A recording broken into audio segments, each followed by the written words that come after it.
Hello Philippines and hello world! Heto na nga at iginaya ko na ang pagkain ni Maron at kumakain na siya.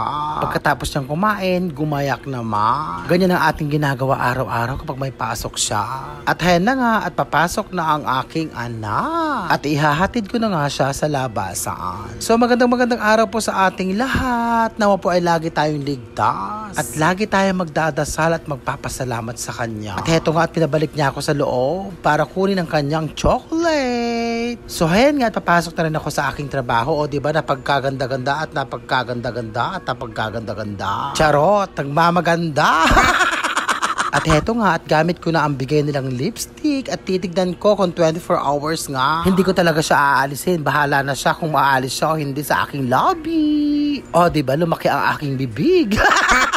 Naghihintay na nga ako na masasakyan dyan. Nakasakay na ako ng jeep na pagkainit-init at punuan. Wala akong mahintay na bus. Paano umiikot sila sa bypass? Kaya wala, mag-jeep ako. Pagdating ko nga sa pasyente, eto nga ang aking merienda na pagkasarap-sarap. At pak na pak ang juice, sakto sa mainit na panahon. O diba, panalo?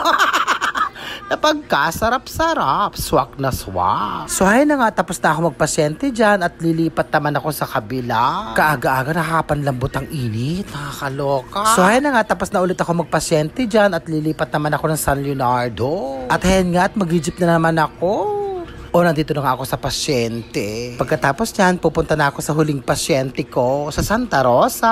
At nandito na ako sa palengke para mamili ng uulamin namin at gamit sa bahay. Uunahin ko ang bilhin ng uulamin ni Maro. Ano ba ang uulamin niya mamaya? At syempre, hindi mawawala ang itlog. At bibili na rin ako ng kung anik-anik. At heto nga, at bibili na rin ako ng uulamin ko. Ano kayang masarap na ulam ngayon? So ayan nga, at pauwi na ako ng bahay. Pinazirox ko nga muna yung baptismal ni Maron kasi kailangan na niya next week. At magkukumunyon nga sila. Pagkatapos nga, lilipat naman ako sa lotohan para tumaya. Barbaring mga ba.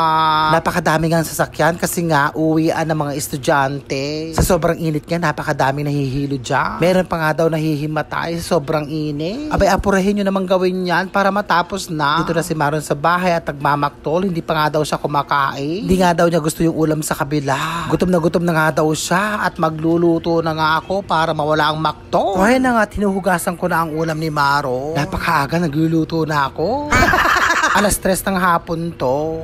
Pagkatapos ko makaluto niyan, kakain na kami ng hapunan. O ayan, may sabaw, ganyan ang gusto niyan luto. Para may maisasabaw sa kanyang kanin. Pagkatapos ko namang lutuin ang kanyang ulam, yung ulam ko naman. O diba, magkaiba kami ng ulam.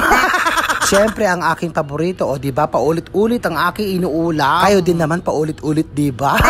Ang hirap mag-isip. O hayan, malapit na ang maluto ang aking julam. At luto na nga ang napakasarap naming ulam. Ang adobong nyotay at nyulon-nyulonan at ang hipon.